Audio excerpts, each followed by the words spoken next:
నేను వేరే వాళ్ళు అడిగి ఏంది సబ్జెక్ట్ అసెంబ్లీలో జరిగిందంటే నేను వాళ్ళకి చెప్తూ ఉంటే బుక్ చూసి చెప్పి ఇదంతా డబుల్ ఎంట్రీలు అంటుంటే కర్నూలు చేరేటప్పటికి అర్ధగంట లోపల ఆ పిల్లోడు ఏమన్నాడు తెలుసునండి, చిన్న ఇది ఎట్లుంది తెలుసునా అన్నాడు. ఎట్లా అంటే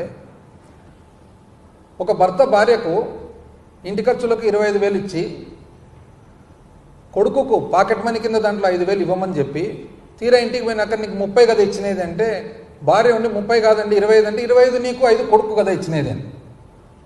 అంటే ఒక పిల్లోనికి అర్ధగంట జర్నీ కారులో కూర్చొని నేను మాట్లాడిన అకౌంట్స్ అన్ని కలిపి అంత శుభ్రంగా అర్ధగంటలో అర్థం చేసుకుంటే మీకు అర్థం కాదండి? ఇది ఎవరికి అర్థం కాదా? మీకు అర్థం కాదు, మాజీ ఆర్థిక శాఖ మంత్రికి అర్థం కాదు, 5 ఏళ్ళు చేసినాడు, ప్రజెంట్ ఆర్థిక శాఖ మంత్రికి అర్థం కాదు. ఎంత అన్యాయం అండి ఇది.